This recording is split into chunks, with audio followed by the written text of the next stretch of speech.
Capítulo 4 O Milagre de Montgomery. A casa dos King em Montgomery ficava numa rua arborizada no setor negro da cidade, a vários quarteirões do templo onde Martin passaria a trabalhar. A Igreja Batista da Avenida Dexter fora erguida na praça central da cidade, bem em frente à Assembleia Estadual. Durante o período da reconstrução, quando os escravos recém-libertos haviam se enchido de esperanças de participar ativamente da vida da cidade. A congregação era formada por negros de classe média de todos os pontos da cidade, que se orgulhavam de sempre atrair pastores inteligentes e cultos para sua própria paróquia. Mas aceitaram Martin Luther King Jr. imediatamente, apesar de ser muito jovem. Quando começou a pregar no púlpito de Dexter, ele tinha apenas 25 anos. Esforçando-se para fazer um bom trabalho, King impôs a si mesmo uma programação rigorosa durante o seu primeiro ano em Montgomery. Levantava-se às 5h30 da manhã, tomava o café matinal e ia para o escritório, onde trabalhava em sua tese de doutorado durante 2 ou 3 horas. Lá pelas 9, já estava na igreja para participar de reuniões da congregação, atender a consultas e pedidos de conselho. Além disso, reservava algum tempo, pelo menos 2 dias por semana, para a preparação dos sermões dominicais. No início, seus sermões eram muito intelectualizados e um tanto áridos, mas à medida que King foi conhecendo melhor os fiéis, começou a dar maior valor às teorias de seu pai quanto à pregação. Percebeu que tinha de se aproximar mais dos membros da congregação. Na igreja, os negros eram livres. Dentro dela, nenhum branco podia atingi-los. E eles precisavam liberar a sensação de felicidade proporcionada por essa liberdade e essa segurança. Essa era a oportunidade de que King precisava para tocá-los mais fundo e fazê-los participar mais ativamente das suas pregações. Começou a dar atenção especial ao ritmo dos sermões, esperando uma resposta antes de continuar. "E eu lhes digo", começava, "diga, doutor", respondia a congregação, "que qualquer religião que se diga preocupada com as almas das pessoas, sim, isso mesmo", era a resposta, "e não está preocupada com a miséria a que estão condenadas, amém, irmão? E as condições sociais que as reduzem, é isso aí. É tão árida quanto uma religião de pó, ho, ho." King tornou-se um mestre nessa forma de pregação. Seus sermões fluíam sem nenhum esforço, sem nunca reduzir a plateia ao silêncio. O reverendo citava os maiores pensadores ocidentais e orientais, mas de um modo claro, ritmado, que pedia respostas, as quais vinham naturalmente seguindo o ritmo do próprio sermão. Trabalhando com a congregação, King organizou comitês de ação social para atender aos doentes e necessitados e orientar atividades políticas. Também incentivou os membros da Igreja Dexter para que apoiassem o trabalho da NAACP local e foi ele mesmo eleito para o comitê executivo dessa organização. Mas ficou decepcionado com as atitudes de muitos negros de Montgomery. Os da classe média, mais educados, em geral eram complacentes demais com as atitudes dos brancos, ao passo que os pobres pareciam acreditar que eram realmente inferiores e, portanto, mereciam o tratamento que lhes era dispensado. Por outro lado, os poucos ativistas políticos negros que haviam em Montgomery pareciam trabalhar uns contra os outros, sempre muito preocupados em garantir as suas pequenas áreas de influência, nunca se uniam para lutar pela melhoria das condições de vida dos negros em geral. Até mesmo o clero negro da cidade, havia 50 igrejas negras na área de Montgomery, costumava ignorar as questões sociais e se dedicava exclusivamente à preparação de seus fiéis para o além. Havia uma exceção, Ralph Albernard, pastor da primeira igreja batista, alguns anos mais velho do que King. Albernaz era o oposto dele em alguns sentidos. Vinha de uma família pobre do interior e tinha pouco estudo, mas acreditava, como King, no poder das igrejas negras para lutar contra a discriminação e a injustiça. Na primavera de 1955, King terminou a sua tese, uma comparação do conceito de Deus no pensamento de Paul Tillich e Henry Nelson Wieman, e defendeu-a com sucesso da Universidade de Boston, obtendo o grau de doutor.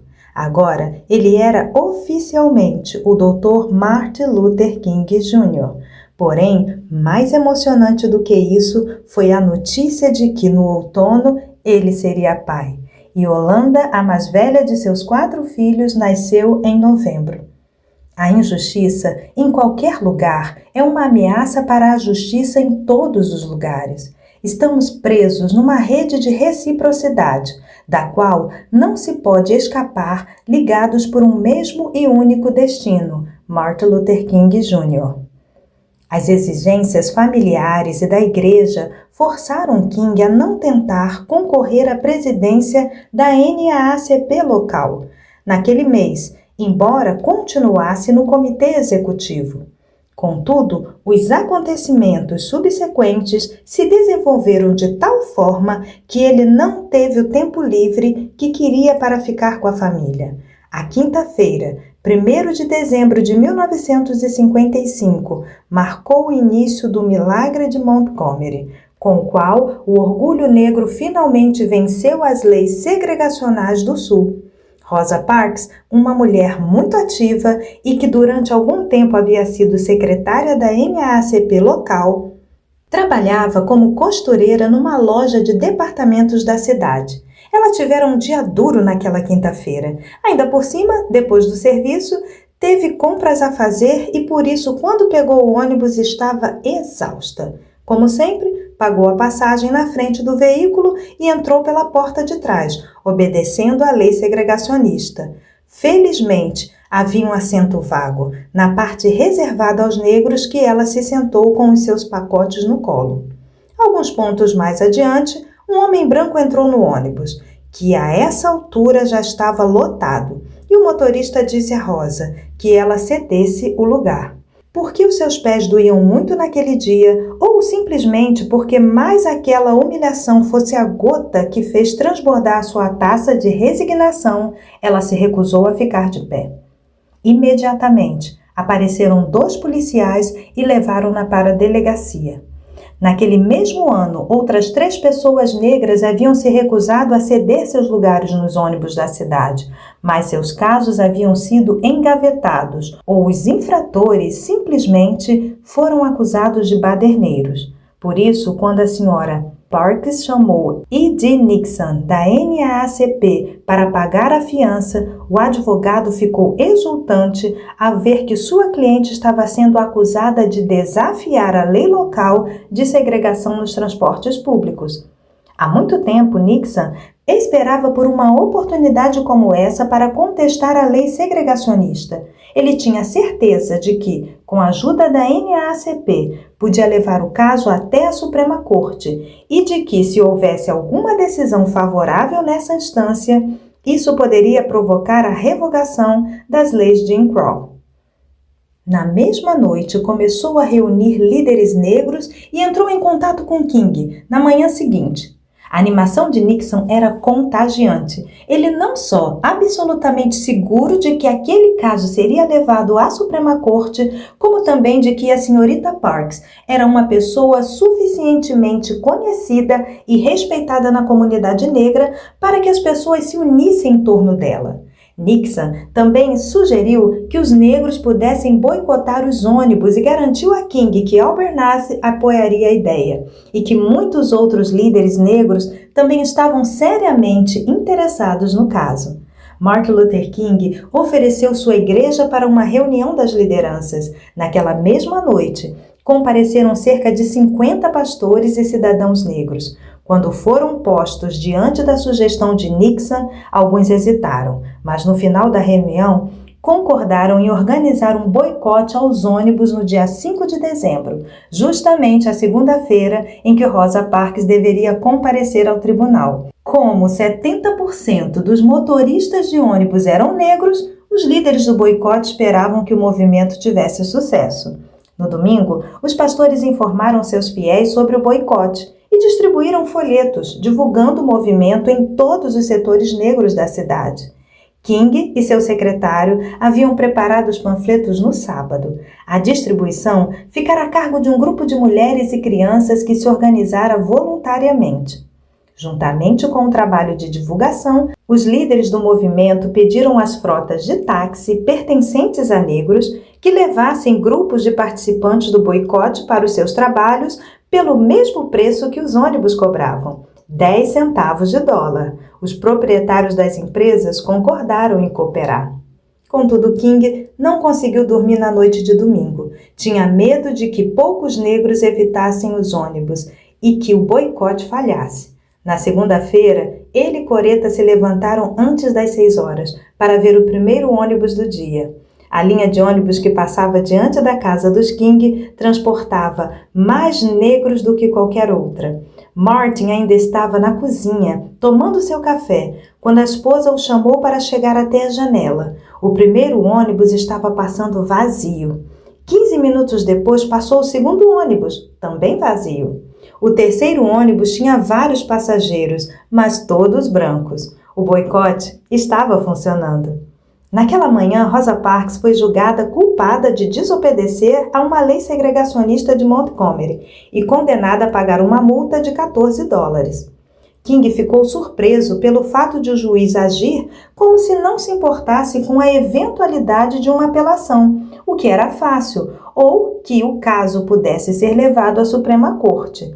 À tarde, os líderes do boicote se reuniram para organizar uma entidade permanente de protesto. Chamaram-na de Montgomery Improvement Association, MIA, Associação para o Progresso de Montgomery. King, que apenas 3 semanas antes não quisera concorrer à presidência da NAACP, foi eleito por unanimidade presidente da nova entidade. Talvez por ser suficientemente novo na cidade para não pertencer a nenhuma facção política. Abernathy foi encarregado de levar as reivindicações da MIA para a companhia de ônibus. Pode ser verdade que é impossível decretar a integração por lei, mas pode-se decretar a não segregação. Pode ser verdade que é impossível legislar sobre moral, mas o comportamento pode ser regulamentado. Pode ser verdade que a lei não é capaz de fazer com que uma pessoa me ame, mas pode impedi-la de me linchar. Martin Luther King Jr. King mal teve tempo de contar a Coretta o que tinha acontecido antes de ir para a Assembleia de Avaliação do boicote. E também não teve tempo de preparar um discurso para a ocasião. Quando chegou à igreja, pouco antes das 8 horas da noite, esta já estava lotada e havia centenas de pessoas do lado de fora. Alto-falantes haviam sido instalados para que elas também pudessem ouvir o que se passava dentro da igreja. Havia até câmeras de televisão para gravar o acontecimento e também carros de polícia patrulhando a área. Depois dos hinos introdutórios, King se levantou para falar.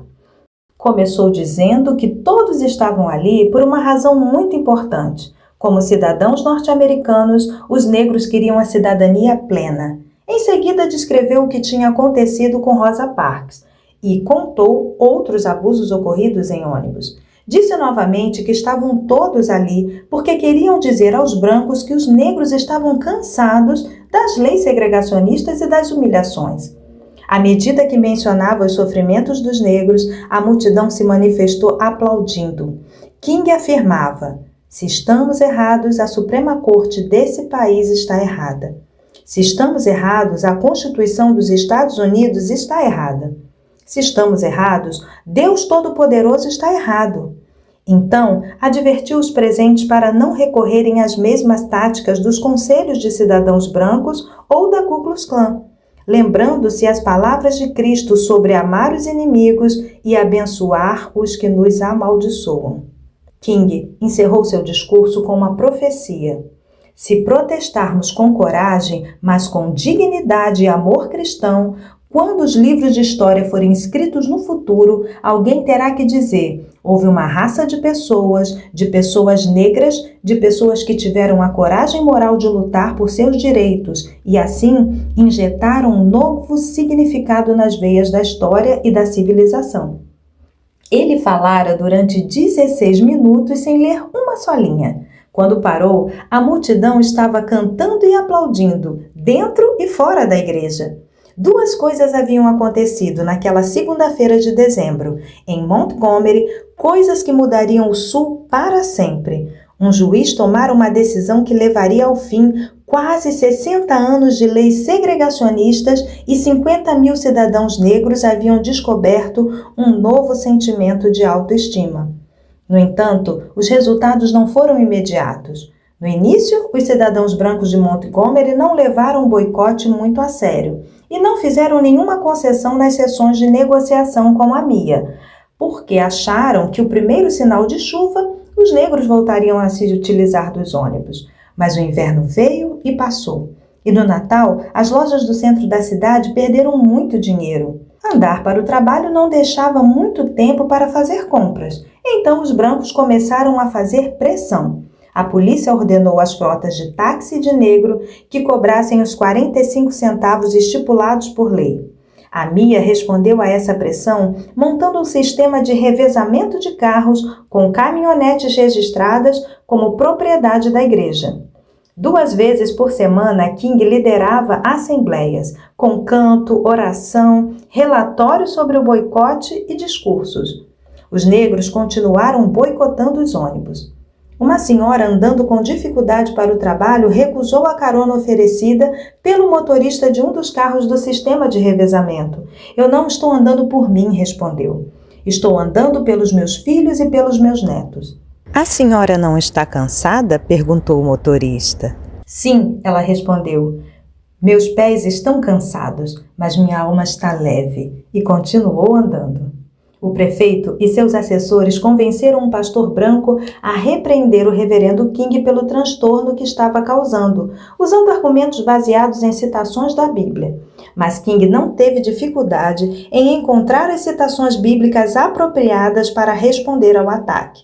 Ele estava muito desiludido com o clero branco de Montgomery, que não tinha oferecido apoio algum. A única exceção foi Robert Gartz, um pastor que pagou pelo apoio dado.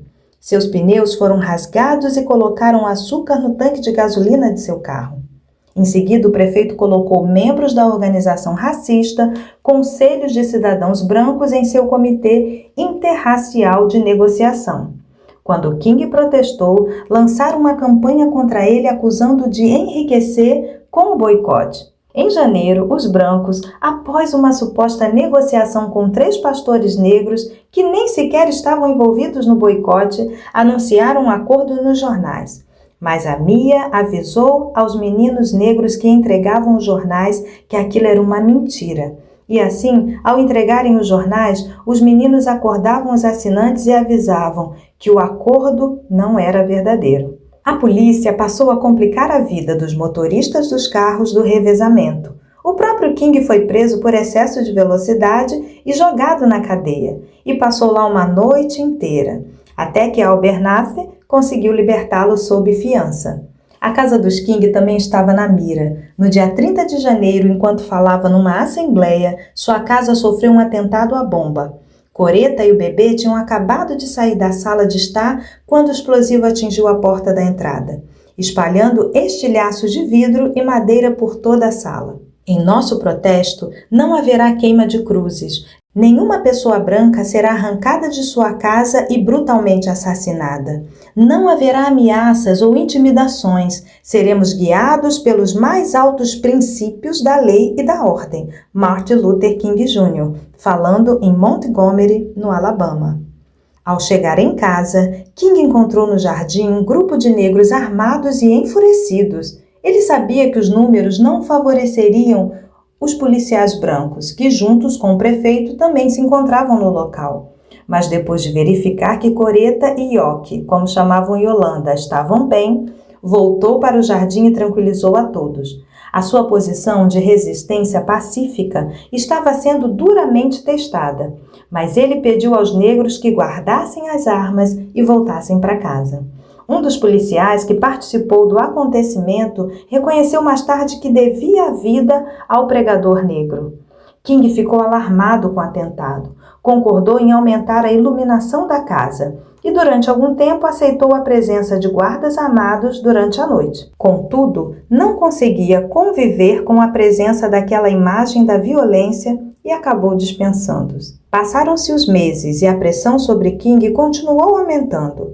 A imprensa nacional intensificou a cobertura dos acontecimentos de Montgomery e King passou a despender bastante tempo concedendo entrevistas. Além disso, a fim de conseguir dinheiro para pagar os impostos da Mia, ele viajava por todo o país fazendo conferências. Quase não tinha tempo para ele mesmo e estava claramente beirando o esgotamento. Na volta de uma de suas conferências, King fez uma parada em Atlanta para ver os pais. Lá ficou sabendo que ele e mais 88 negros de Montgomery haviam sido condenados por desrespeitarem uma obscura lei anti-boicote do Alabama. O pai de King, preocupado com o bem-estar do filho, conseguiu reunir seus amigos e mentores, entre os quais estava o Dr. Mays, do Morehouse College, na esperança de que eles o convencessem a abandonar a batalha. King não queria preocupar o pai, mas nada o faria abandonar seus princípios e os 50 mil participantes do boicote de Montgomery que se haviam arriscado tanto. Foi difícil fazer com que o velho reverendo King compreendesse a posição do filho. A certa altura, o Dr. Mays disse: Martin deve fazer o que acha certo. Nenhum grande líder foge de uma batalha. No final da conversa, ainda relutante, o Sr. King cedeu e a partir de então passou a apoiar a luta do filho. King e os outros foram considerados culpados de instigar um boicote ilegal, mas as apelações fizeram com que o caso se arrastasse por todo o verão. Durante uma audiência realizada no dia 13 de novembro, em que Mia foi condenada a pagar uma multa de $15 mil por organizar um sistema de transporte ilegal, correu a notícia de que a Suprema Corte iria declarar inconstitucionais as leis segregacionistas do Alabama. Naquela noite, 40 carros lotados de membros encapuzados da Ku Klux Klan rodaram pelos setores dos negros de Montgomery, queriam intimidar os participantes do boicote, mas para a alegria de King, os negros não se trancaram em casa, tremendo de medo com as luzes apagadas. Ficaram na frente de suas casas e acenaram para os homens da clã. Agiam como se estivessem assistindo a uma parada circense, e escreveria King mais tarde: enquanto a cidade aguardava o pronunciamento oficial de Washington sobre as leis de segregação, King e a Mia promoveram seminários sobre a não violência para a comunidade negra, ensinando-a a lidar com as ameaças e os insultos que provavelmente ocorreriam quando o transporte nos ônibus passasse a ser integrado. No dia 21 de dezembro de 1956, 1 ano e 16 dias após o início do boicote, King, Abernathy, Nixon e um pastor branco que chegara a Montgomery para se solidarizar com a luta dos negros finalmente puderam tomar o primeiro ônibus integrado da cidade. King e o pastor branco sentaram-se lado a lado na frente. Para servir de instrumento para a redenção da nação, para despertar a consciência do oponente, vai-se para a prisão e fica-se lá. Não se paga multa e não se paga fiança. A intenção não é subverter ou desrespeitar a lei, infringindo-se uma lei que vai contra a lei moral. Então, sofre-se de bom grado as consequências, cumprindo a pena. Martin Luther King Jr. Houve alguns incidentes naquele dia, mas de pouca importância. Uma semana depois, porém, começaram as reações. Alguns brancos atiraram num ônibus e feriram uma moça negra grávida nas 2 pernas. À noite, a Ku Klux Klan circulou novamente pelos bairros negros e encheu a comunidade negra de panfletos contra King. No dia 10 de janeiro, enquanto Martin e Abernathy estavam em Atlanta, 4 igrejas e 2 presbíteros negros sofreram atentados à bomba. A igreja de Abernathy, na sua casa, estavam entre os locais atingidos. King ficou abalado quando viu os danos. Não podia acreditar que ninguém houvesse morrido. Apesar da violência, as bombas tiveram um efeito positivo. Obrigaram a comunidade branca a finalmente tomar conhecimento dos ataques aos negros. Como prova disso, o governador do Alabama visitou os locais atingidos e ofereceu uma recompensa de $2.000 por qualquer informação que pudesse levar aos autores do ataque. 2 dias após os atentados, King devia discursar numa grande assembleia, mas de repente sentiu-se incapaz de falar. Com o rosto contraído pela emoção, agarrou-se ao púlpito e, quando finalmente conseguiu pedir à congregação que o acompanhasse numa oração, o grande peso que carregava consigo explodiu. Senhor, espero que ninguém tenha de morrer devido à nossa luta pela liberdade em Montgomery. É claro que eu não quero morrer, mas se alguém tiver de morrer, que esse alguém seja eu. Não conseguiu continuar. 2 amigos tiveram de ajudá-lo a se sentar.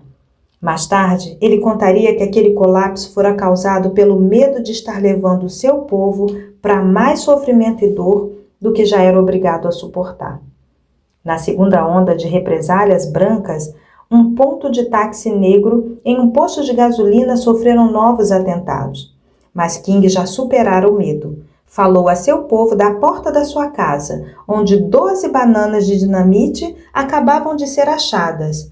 Digam a Montgomery que eles podem continuar atirando, porque eu vou continuar resistindo. Em seguida, fez uma declaração profética, que repetiria muitas vezes no momentos de perigo. Se eu tivesse de morrer amanhã, eu morreria feliz, porque estive no topo da montanha e vi a terra prometida, e ela será aqui em Montgomery. 5 brancos foram acusados pelos últimos atentados do ponto de táxi e do posto de gasolina. Mas apesar de 2 deles terem assinado confissões de culpa no julgamento, o júri, composto apenas de brancos, absolveu a todos.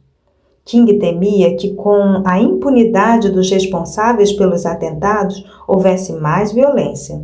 Por isso, ele e os outros líderes negros acusados de instigar o boicote fizeram um acordo com as autoridades e as represálias contra a comunidade negra cessaram. Mas a vida dos brancos de Montgomery não mudara em quase nada. A única diferença em relação aos tempos anteriores à revogação da segregação nos transportes coletivos era que haviam passado a dividir os ônibus com os negros em igualdade de condições. As escolas continuavam segregadas e a determinação dos brancos de manterem a sua supremacia branca era agora mais forte do que nunca. Mas os negros de Montgomery e de todo o resto do sul dos Estados Unidos haviam mudado. Esse era o milagre de Montgomery. Eles haviam recuperado seu orgulho e encontrado um meio de usá-lo de modo efetivo. Temos a cabeça erguida agora, disse um trabalhador negro, e nunca mais vamos nos curvar de jeito nenhum, a não ser diante de Deus. O próprio King havia mudado. Ele testara o poder da resistência pacífica e vira que ela era a arma mais poderosa que as minorias possuíam. Descobriu também que um pastor negro podia catalisar as energias mais profundas de seu povo nas igrejas, que por tanto tempo tinham sido apenas seu refúgio e lugar de descanso. Além disso, havia testado a si mesmo e havia superado suas dúvidas e temores. Sabia exatamente o que tinham a fazer e não tinha medo de fazê-lo. No fundo, tanto a segregação nos Estados Unidos quanto o colonialismo na África foram baseados na mesma coisa: superioridade branca e desprezo pela vida. Martin Luther King Jr. Se você gostou desse vídeo, então deixe o seu like, se inscreva aqui no canal e aproveite para compartilhar com outras pessoas.